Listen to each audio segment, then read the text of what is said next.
Ayun, good afternoon mga kamakdani at panibagong araw at panibagong vlog naman po tayo ngayon at bago ang lahat, ang oras po ngayon dito sa Kuwait ay alas 4:40 ng hapon, July 29, araw ng Miyerkules mga kamakdani.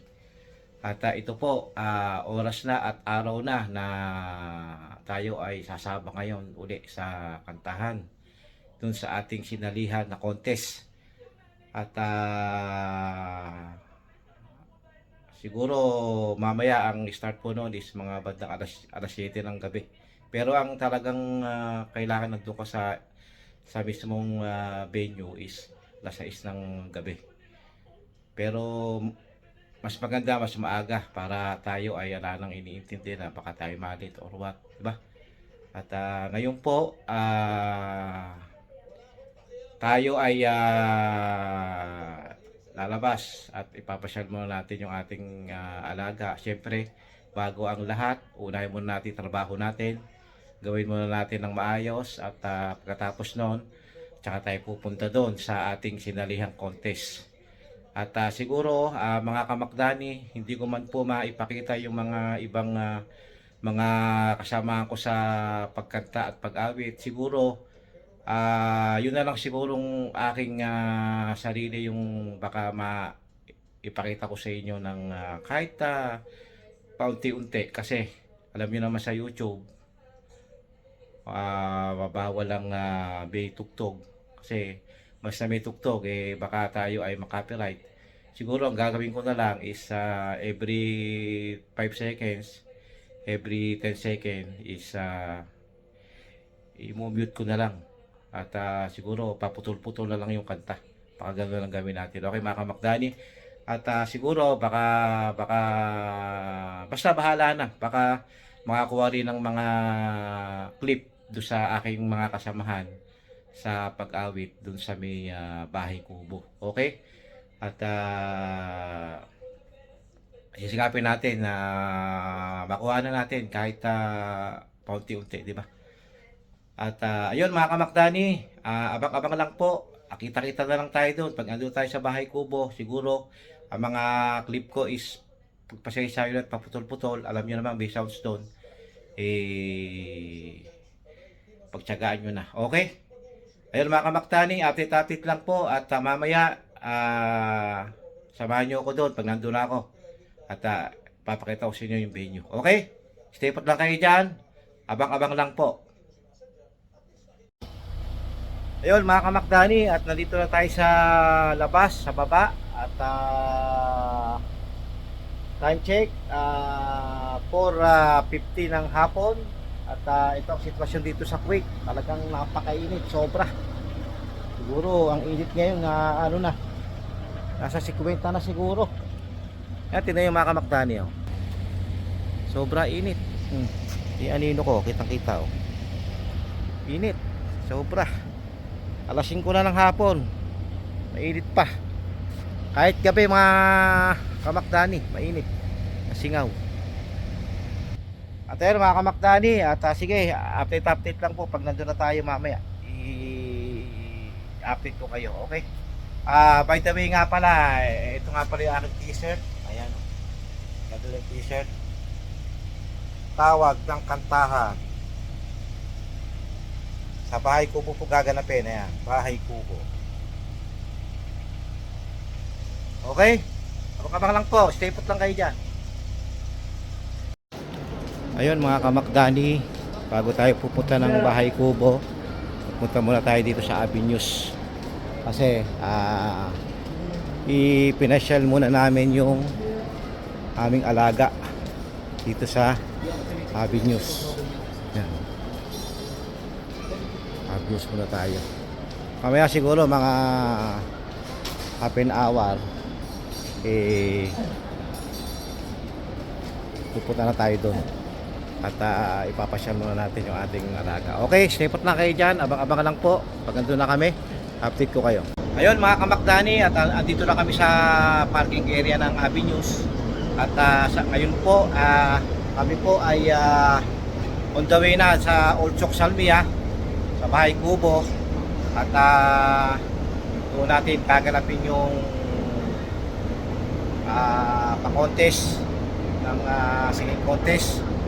At ngayon tayo po ay dito sa Avenue, sa may parking area. Bali kanina naka na tayo sa taas, naka-ikot-ikot na. At ngayon po ay on the way na tayo dun sa Bahay Kubo. At abang-abang lang po. At pag andun na ako at andun na kami, kapit ko na po kayo. Okay? Tipot lang kayo dyan. Ayun mga kamakdani, at nandito na tayo sa Bahay Kubo. Ayan, ito na mga tao dito, mga kamakdani. At inaantay pa yung mga ibang contestant kasi wala pa. Ayan mga kamakdani, siguro maya dito na maya yun. Okay, ayan ang Bahay Kubo. Okay mga kamakdani, stay put lang kayo dyan. Ayun po mga kamakdani, at mag-upisa na po ang contest mga kamakdani. Mga deserving winners ng tawag ng kantahan.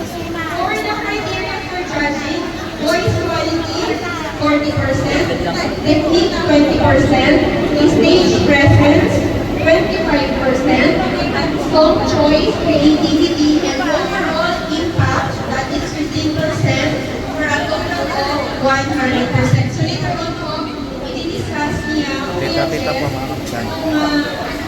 mapanood doon.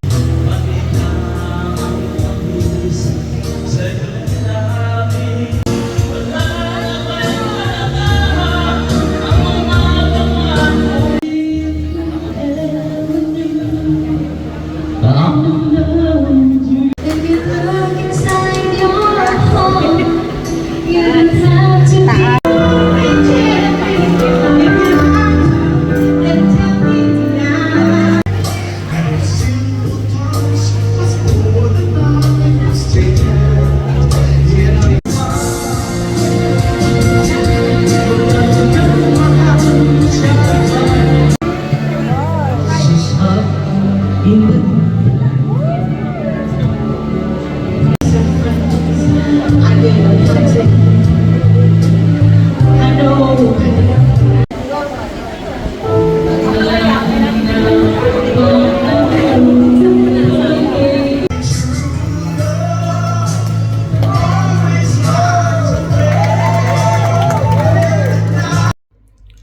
Ayun mga kamakdani, at pasensya na po, at ngayon lang po ako nakapag-upload at kagigising lang natin. Pasensya nyo, i-book natin at medyo gulo-gulo pa, at tayo kagigising lang. At tayo po ay gabi na nakauwi kagabi, alas 11 na ng gabi. Kaya tayo na late gumising, at saka isa pa, wala naman tayong ginawa kaninang umaga. At baka siguro po mamaya ay lumabas ulit kami at ilalabas namin yung alaga namin. Okay. At bago ang lahat, ngayon po ay 1:20 na ng hapon dito sa Kuwait. July 30, 2026. At yun po ang mga nangyari sa kagabi, mga contest. At talaga pong sobra ang gagaling ng mga kagrupo ko sa week 2. Shoutout po sa mga kagroup ko dyan sa elimination round week 2 batch 1. At talagang sobra ang sasaya, gagaling nila sobra. At binabati ko rin po yung lahat ng mga nanood doon. At yung pati rin po yung mga judges natin doon. Talaga pong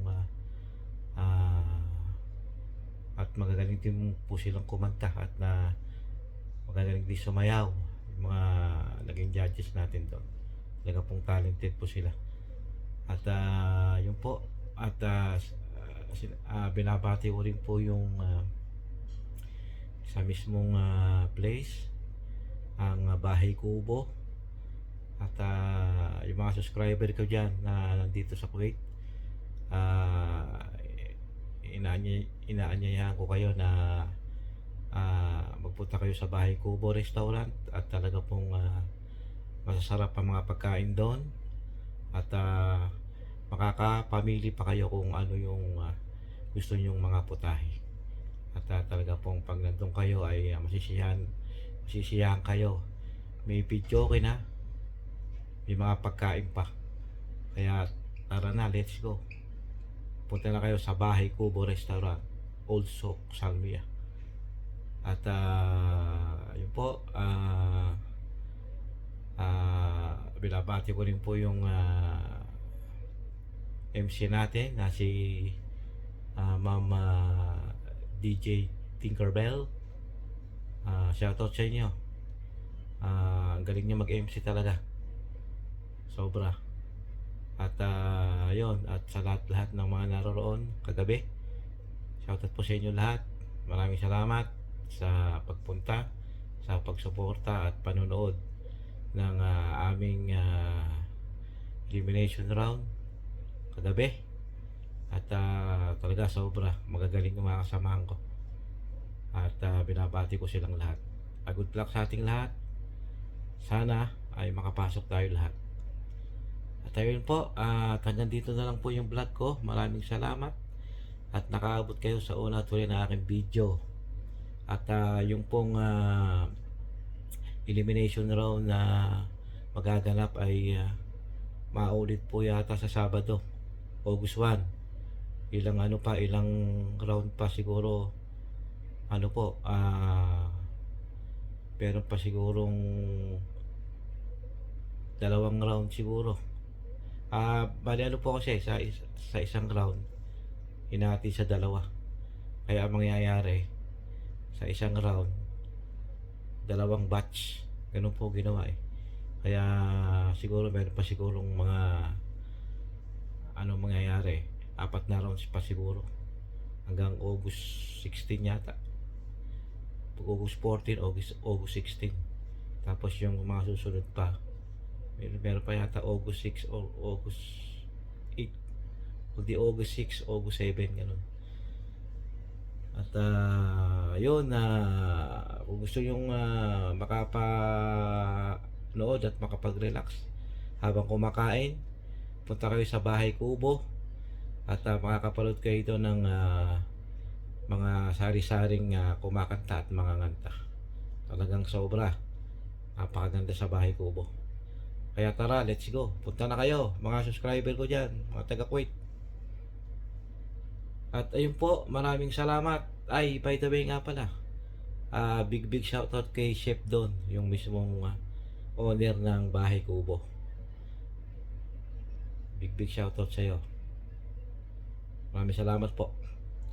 At sige po, hanggang dito na lang ang aking video. At kita-kita na tayo sa mga susunod kong mga vlog kung po ako'y mapupunta sa Bahay Kubo sa mga susunod pang mga elimination round. I-update ko po kayo doon at ipapakita ko sa inyo yung mga iba't ibang kumakanta. Okay, hanggang dito na lang po ang vlog ko. Masyado nang mahaba. Maraming salamat at nakaabot kayo sa una at uli na aking video. Masabi ko lang, God bless all. I love you all. Ingat tayo palagi. See you my next vlog. Babush. Bye-bye.